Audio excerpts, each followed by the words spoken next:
আসসালামু আলাইকুম ওয়া রাহমাতুল্লাহি ওয়া বারাকাতুহু। আলহামদুলিল্লাহ ওয়াসসালাতু ওয়াসসালামু আলা রাসূলিল্লাহ ওয়া আলা আলিহি ওয়া আসহাবিহি ওয়া বারিক ওয়া সাল্লিম। এখন যে বিষয়বস্তুর উপর আলোচনা হবে সেটা হচ্ছে এই যে মুক্তাদিদের দরকার ইমাম সাহেব যা করছে তাই করা দরকার। ইমাম সাহেবের আগে না যাওয়া এবং খুব পিছেও না যাওয়া। কেননা মুসনাদে বাজ্জারের মধ্যে হযরত আবু হুরায়রা থেকেই রিওয়ায়াত আছে, যিনি বলেছেন যে ব্যক্তি ইমামের আগে আগে যায় তার মাথা শয়তানের হাতে থাকে, অর্থাৎ তার কন্ট্রোল শয়তান করে। আবু হুরায়রা রাদিয়াল্লাহু তাআলা থেকে রিওয়ায়াত আছে মুসলিম এবং অন্যান্য রিওয়ায়াতে যে ইমাম সাহেবের আগে যদি কেউ যায়, আগে মাথা তোলে, তবে তাকে ভয় করা দরকার। কেননা তার মাথাটাকে আল্লাহ গাদা বানিয়ে দিতে পারে। আল্লাহ তাআলা আমাদেরকে হেফাজত করুন। আসুন হাদিস শুনি।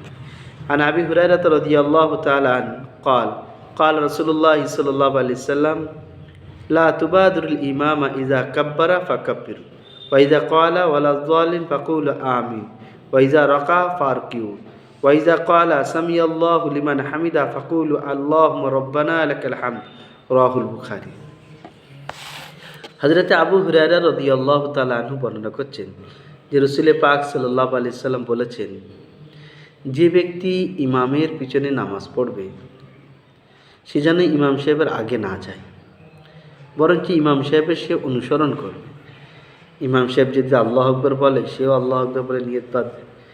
ইমাম সাহেব যদি ওয়ালা যালিন পড়ে তাহলে পিছন থেকে তারা আমিন বলবে। ইমাম সাহেব যদি রুকু করে তাহলে সে রুকু করবে। ইমাম সাহেব যদি সিজদা করে তাহলে সে সিজদা করবে। ইমাম সাহেব যদি সামি আল্লাহু লিমান হামিদা বলে তাহলে সে মুক্তাদিরা বলবে আল্লাহুম্মা রব্বানা লাকাল হামদ। আমাদের এখানে পরিচালিত আছে রব্বানা লাকাল হামদ।